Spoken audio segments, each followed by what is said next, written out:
사도행전에 나오는 베드로 사도의 세 번째 설교입니다.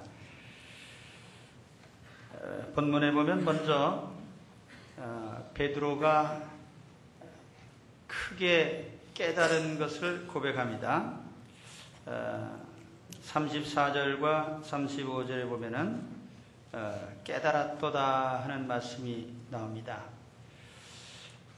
베드로가 비록 예수님의 수제자이지만 그런 예수님과 관련된 새로운 진리들을 계속 깨닫고 있습니다.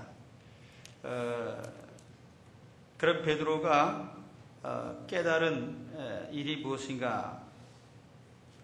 그것은 아마 크게 보면은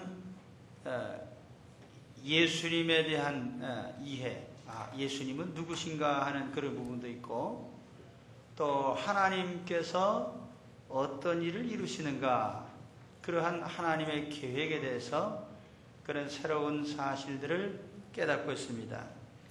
오늘 34절과 35절에 보면은 베드로 사도는 먼저 이 깨달은 것을 고백을 하는데, 내용을 보면은 하나님은 외모를 취하지 않는다는 사실을 깨달았다. 여기 외모를 취한다 하는 말은 프로소폰이라고 하는 말과 람바노라는 말이 합쳐진 것인데, 안면, 얼굴을 취한다 그런 뜻이에요. 말하자면 얼굴만 본다 그런 얘기죠. 사람을 선택할 때에 얼굴만 본다. 그런데 여기에 외모를 취하지 않는다고 이렇게 했으니까 얼굴만 쳐다보지는 않는다 그런 뜻이겠죠.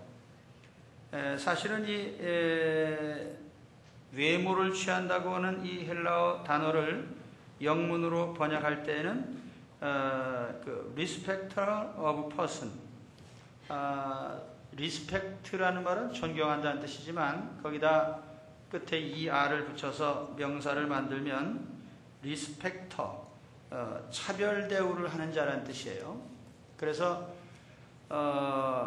하나님은 차별 대우를 하지 않는 분이다, 이런 의미죠. 그러면 이 뜻이 뭐냐? 그 다음 구절에 가서 보면은 각 나라 중 하나님을 경외하며 의를 행하는 사람은 하나님이 받으시는 줄 깨달았도다. 이 부분이 뭐냐면 여기 각 나라라는 말이 나옵니다.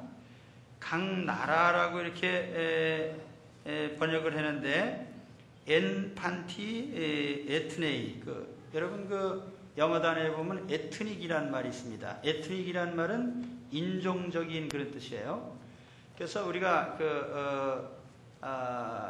말하자면은 황인종이든 백인종이든 또 이거를 네이션이라고 이렇게도 번역을 했는데 어떤 민족, 그러면 이 말이 무슨 뜻이냐면은 베드로는 유대인입니다. 유대인의 사고방식은 지구상의 종족은 둘밖에 없다는 거예요. 하나는 유대인, 하나는 유대인 아닌 민족. 그래서 유대인은 하나님이 선택한 민족이고, 그렇지 않은 다른 여러 민족은 다 하나님이 선택하지 않은 민족이니까 하나님과 관련 없는 민족. 이게 유대인의 사고방식이에요. 그래서 베드로 사도는 예수 믿은 후에도 어떤 유대인의 범주 안에서 복음도 전하고 구원도 하고 그 모든 활동을 유대인의 범주 안에서 하려고 한 겁니다. 이 유대인의 사고방식 속에서 메시아도 받아들인 것이고, 메시아가 오셨다면 유대인을 구원하러 오신 것이지 이방인을 구원하겠느냐, 이게 이제 유대인의 사고방식이에요. 그런데 오늘 이 말씀에 베드로가 깨달았다는 건 뭐냐면은 하나님은 그러한 유대인의 사고방식처럼 민족 단위로 취급하시는 분이 아니다. 그러면 어떤 하나님이에요? 한 사람 한 사람 퍼스널하게. 그래서 오늘 말씀에도 보면은 어느 나라에 있든지 어느 민족이든지 하나님을 경외하고 하나님의 말씀을 따라 의롭게 행하는 자는 하나님이 얼마든지 하나님 자녀로 불러내신다는 거예요. 그러니까 이 말은 유대 민족이라는 것은 이제 상관이 없고 유대인이나 이방인이나 한 사람이 더 중요한 의미가 있다. 이건 유대인으로서는 굉장한 깨달음이죠. 이제 그 의미가 이해가 가십니까?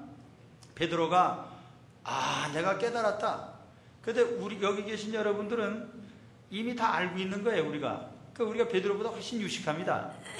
그러나 이 당시에 유대 세계에 머물렀던 베드로에게는 이와 같은 진리는 대단히 충격적인 것이에요. 왜냐하면 메시아가 유대인 아닌 사람들을 위해서도 왔다. 그리고 이제는 민족 단위로 취급하는 것이 아니고 한 사람 한 사람 개인이 복음을 받느냐 안 받느냐가 더 중요한 문제다라는 것을 베드로가 깨달았다 이 말이에요. 수제자인 베드로가. 그러니까 베드로는 생전 처음으로 깨달은 거니까 크게 깨달은 거죠. 그래서 사실 깨달았도다라고 하는 말을 영문 성경에는 번역마다 다 달라요. 어느 성경에는 perceive라는 말로 번역했고 어떤 성경에는 realize, 또 어떤 성경에는 certainly understand, 정말 알았다, 이해했다. 또 어떤 성경에는 see clearly, 분명히 알았다. 이렇게 말하자면 베드로가 깨달은 그 진리가 상당히 유대인으로서 당시에는 충격적인 사실이었다. 이해가 가시죠? 이제 다음으로 넘어갑니다. 그러면 이제 베드로 사도가 그의 첫 번째 2장과 3장의 그의 설교를 보면은 예수님에 대한 그의 이해는 항상 속죄의 주, 대속주로서 중심적인 소개를 하고 있습니다. 예수님은 우리 죄를 대신해서 십자가에서 죽으셨고 예수님이 십자가에서 죽으심으로 우리는 용서받게 되고 구원받게 됐다. 이거는 오늘 말씀에도 이어지는 내용입니다. 그러나 오늘 말씀에 베드로는 예수님에 대한 새로운 두 가지 중요한 예수님의 신분을 우리에게 알려주고 있습니다. 첫째는 예수님은 만유의 주다 하는 사실이고, 또 하나는 예수님은 산자와 죽은 자를 심판하실 재판장이시다.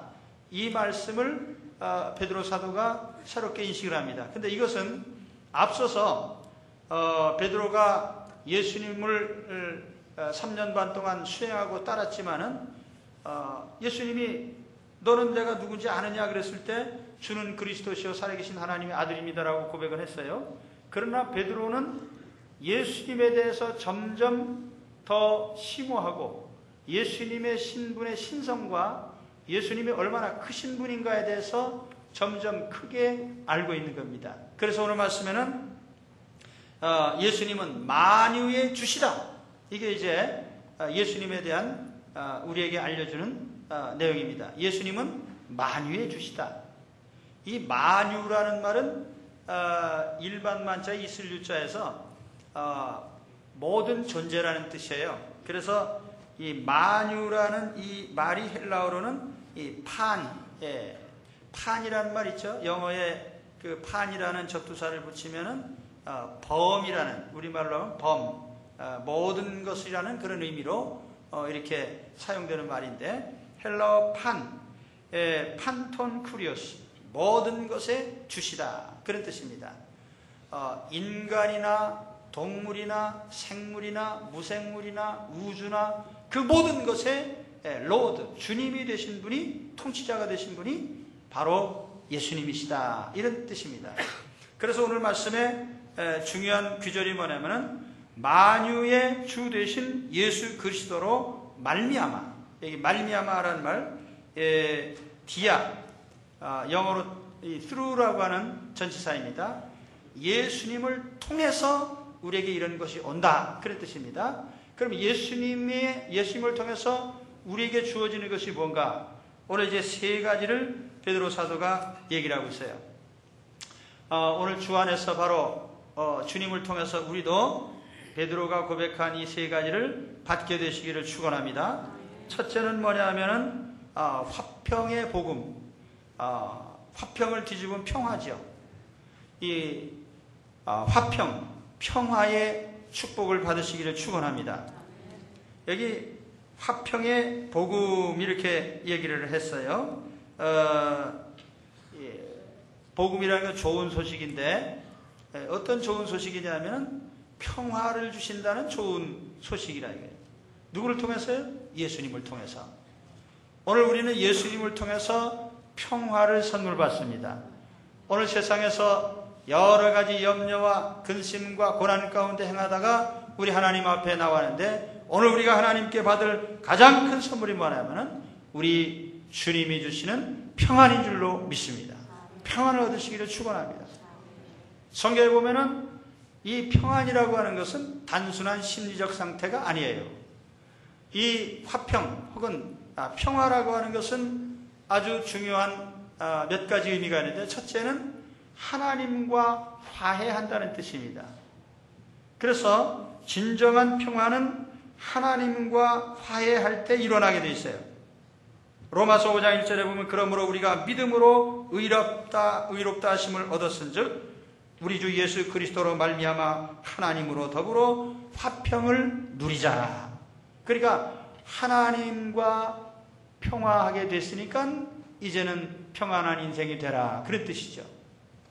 여러분, 우리를 창조하신 창조주 하나님과 원수가 되어서는 절대로 우리의 인생은 평안할 수가 없습니다.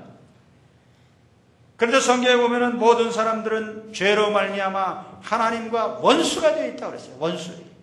하나님과 원수되고 어떻게 평안한 인생을 살 수가 있어요?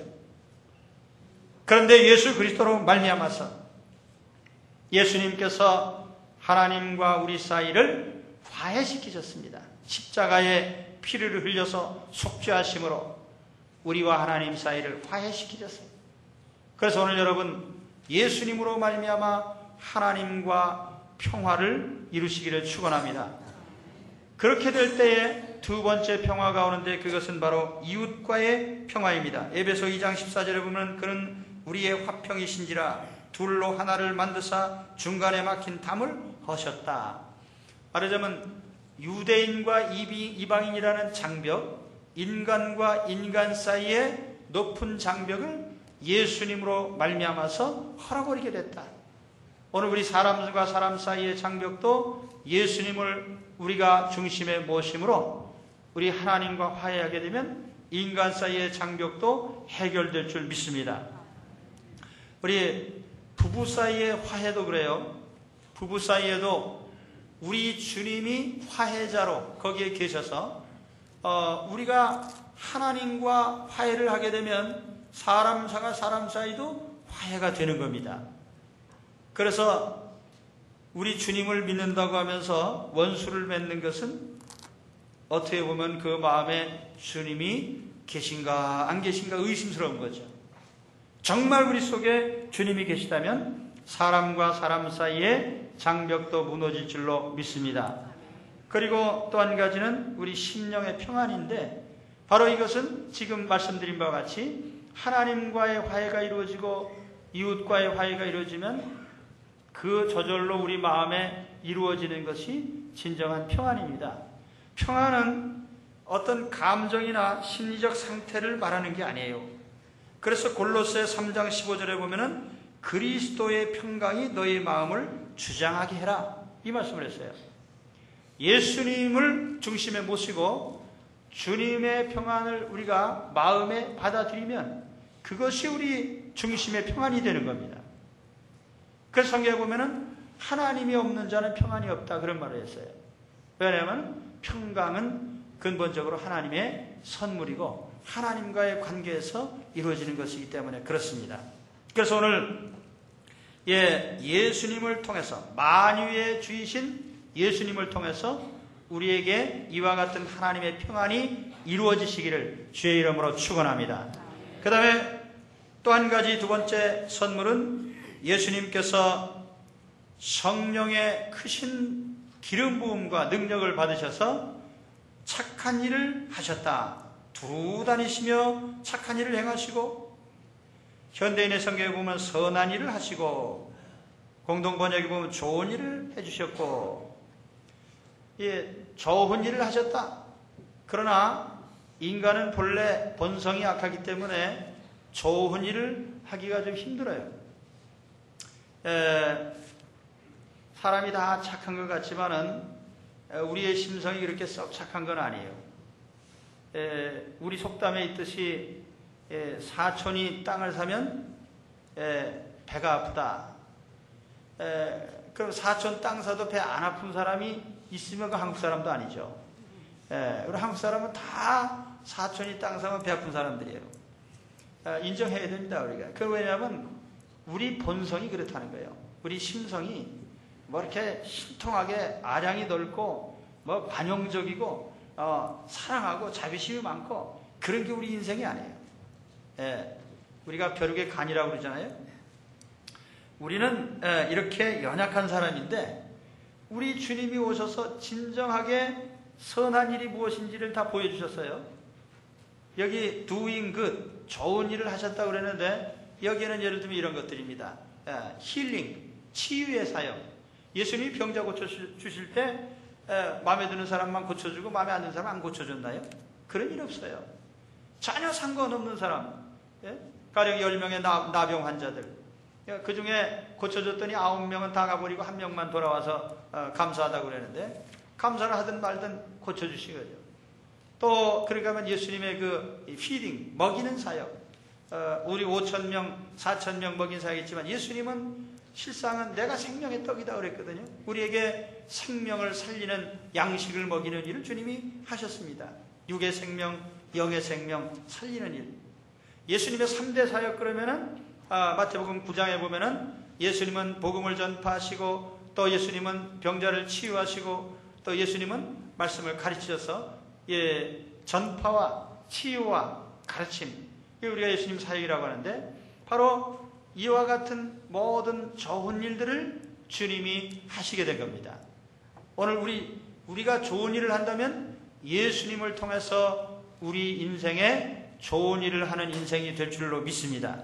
그래서 지금까지 우리가 아무 신통한 일을 못했다면 예수님이 하신 행적을 따라서 예수님을 모시고 우리가 이런 착한 일을 해야 돼요. 그러죠?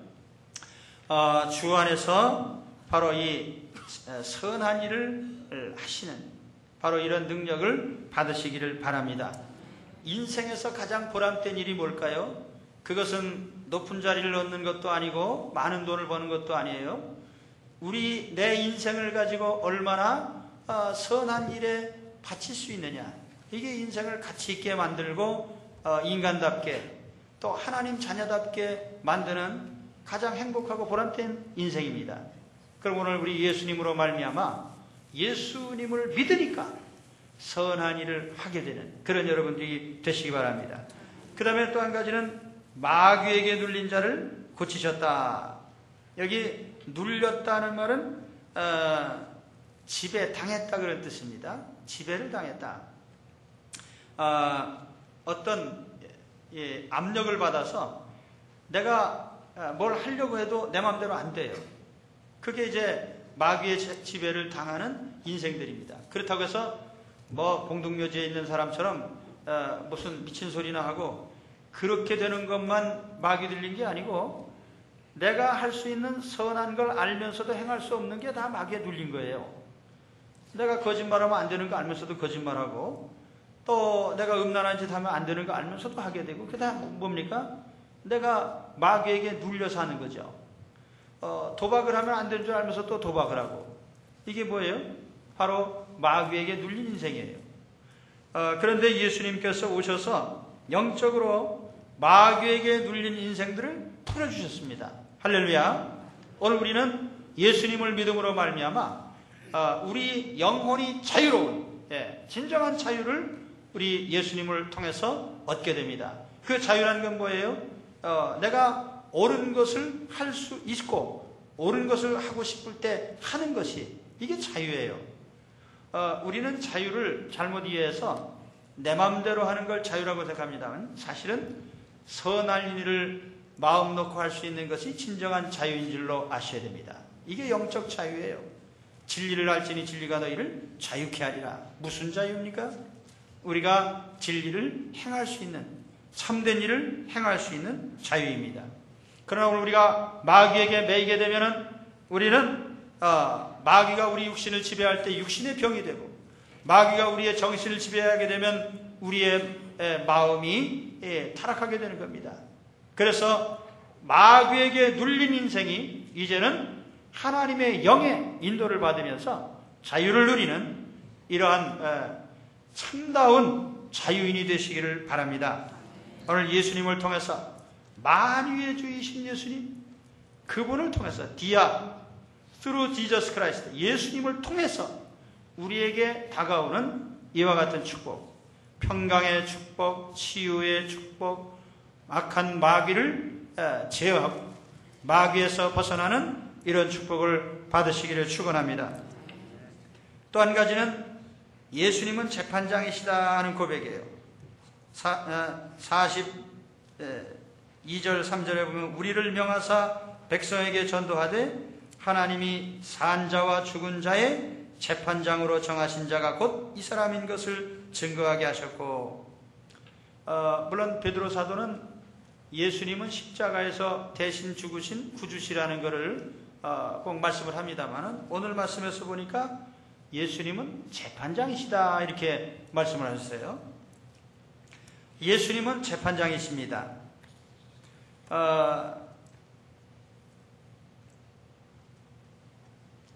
구주이신 예수님은 구원을 하시는 분이니까 사랑의 주인이시다. 그 재판장이신 주인은 엄격하니까 공의의 주님이시다. 우리가 이렇게 볼 수도 있습니다만, 본문에서 예수님이 재판장이다라고 말했을 때 이것은 어떤 의도로 이 말을 했을까요? 예수님은 분명히 자기 자신이 구원자임을 말씀하시면서도 재판권을 가지고 있다는 것을 말씀을 하셨어요. 요한복음 5장 22절에 보면은 아버지께서 아무도 심판하지 아니하시고 심판을 다 아들에게 맡기셨다. 또 27절에 보면 또 인자됨을 인하여 심판하는 권세를 주셨느니라. 디모데후서 4장 1절에 바울 사도는 말하기를 하나님 앞과 산자와 죽은 자를 심판하실 그리스도 예수 앞에서 그의 나타나실 것과 그의 나라를 두고 엄히 명하노니. 그래서 산자와 죽은 자를 심판하실 예수 그리스도라고 이렇게 얘기를 했습니다. 재판장은 뭐 하는 사람이냐면 죄에 대한 최종 판결권을 가지고 있는 분입니다. 이 말은 예수님의 재판에 의해서 정죄될 수도 있고 무죄로 선고를 받을 수도 있다 그런 뜻이에요.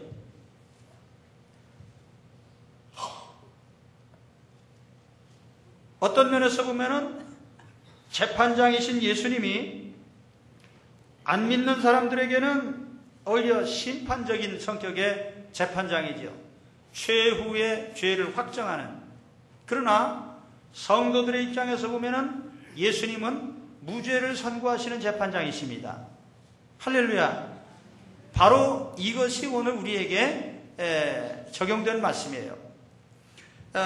실제로 마가복음 2장 5절에 보면은 어떤 중풍병자가 들것에 들려왔을 때 예수님께서 소자여 안심하라, 소자야 네 죄사함을 받았느니라.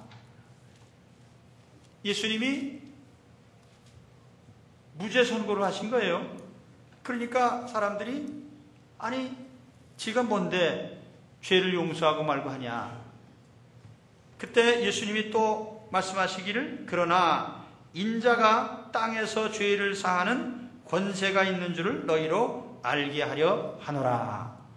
내게 사죄권이 있는 줄 네가 모르느냐. 사죄권, 사면권입니다. 요즘 법률적인 말로 말하면 대통령의 일반 사면도 있고 특별 사면도 있는데 대통령의 사면권은 보장된 겁니다. 그래서 대통령이 사면을 내리게 되면 사형수도 풀어줄 수 있어요. 이것이 현행 법에도 가능한 거예요. 그런데 하물며 예수님은 모든 죄인들의 죄를 자기 몸으로 대신하고 자기 목숨을 버려서 예수님께서 죄값을 갚아주셨습니다. 그러므로 예수님은 얼마든지 자기가 죄값을 갚은 사람들에 대한 사면권을 가지게 되는 겁니다. 예수님은 죄값을 갚지 않고 무조건 사면을 선언하는 분이 아니라 내 생명을 버렸기 때문에 내가 얼마든지 용서할 수 있다 이 말입니다. 그래서 예수님이 사면을 선포하면 그것은 영원 불변하는 효력을 지니게 되는 거예요.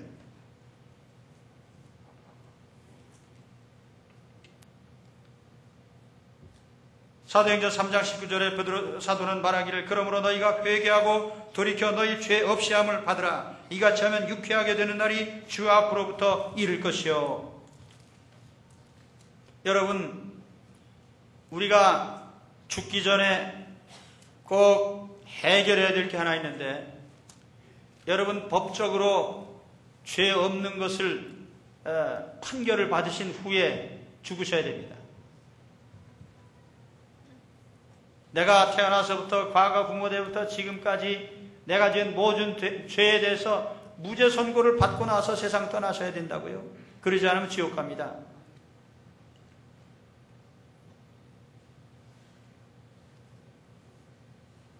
일평생 가장 큰 축복은 언제 죽어도 천국에 갈 준비가 돼 있는 사람이에요.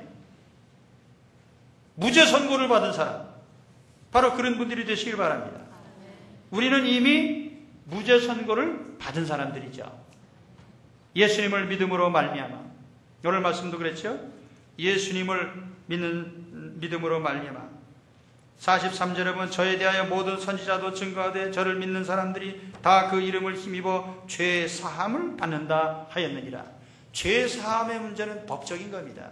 이걸 잘 아셔야 돼요. 어떤 사람들은 이걸 감정적으로 처리를 하려고 그래요. 그래서 내가 주일도 잘 지키고 말씀도 잘 지키고 그럴 때는요, 하나님 자녀 같은 기분이 들어요. 아, 나는 필이 왔다. 나는 하나님 자녀가 틀림없다. 예. 그러다가 주일도 빼먹고 하나님 하지 말라는 나쁜 짓 이것저것 하면서 하다 보면은 내가 진짜 하나님 자녀인가, 하나님 자녀 자격이 취소됐나, 그래서 걱정 근심을 또 해요. 예. 이게 뭐냐, 감정적인 신앙이라는 거예요. 여러분, 우리 장로교 신앙의 핵심이 뭐냐면 하나님 주권인데, 이건 우리가 하나님의 칭의에 근거해서 우리가 구원을 말하는 겁니다. 칭의라는 건 법정적인 선언이에요. 선고입니다. 이 사람은 일평생 무죄자다라고 하나님이 판결하는 거예요. 여러분, 애를 낳으면 요즘엔 어디 옛날에 구청에다 가는데 호적 어디다 합니까? 동사무소에 신고합니까? 그래서 한번 내가 내 자녀를 호적에 올리면 그 자식은 세상에 특별한 사유가 없는 한 분명히 법적인 자녀이고 이걸 취소시킬 수 있는 일은 거의 없습니다.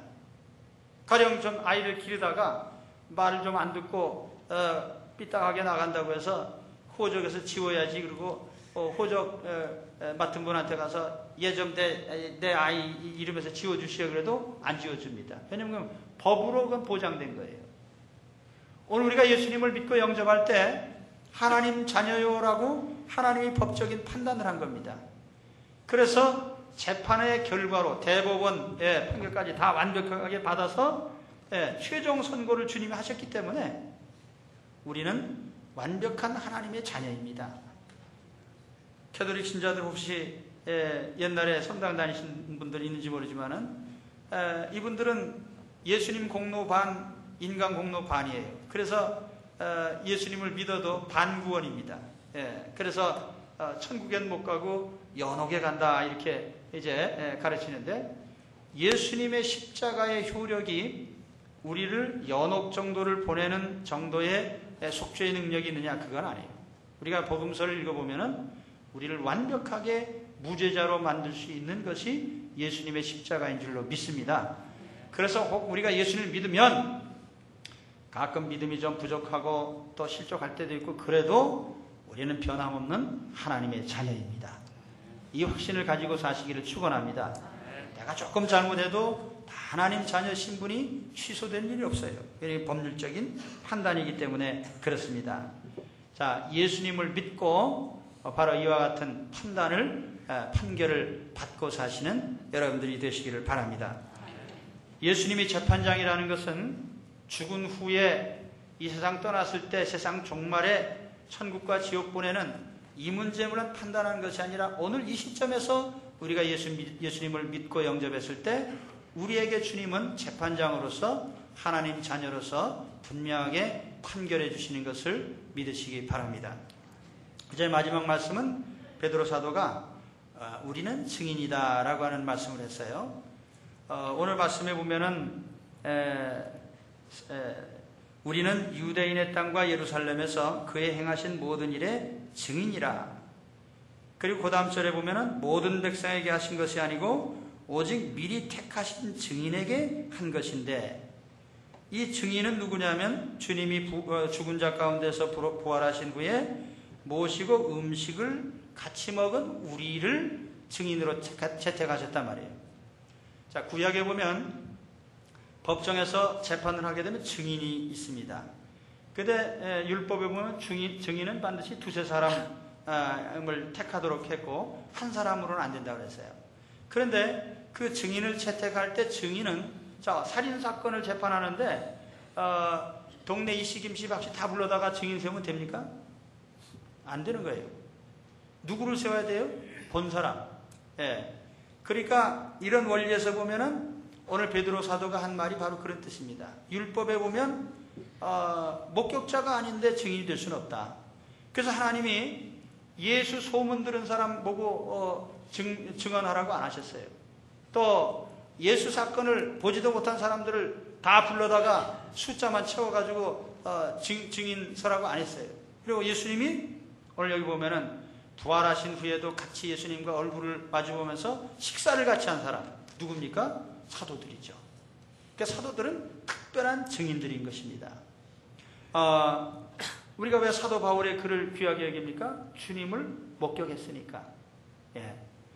오늘 그래서 이 증인은 목격자의 증인이란 말이에요.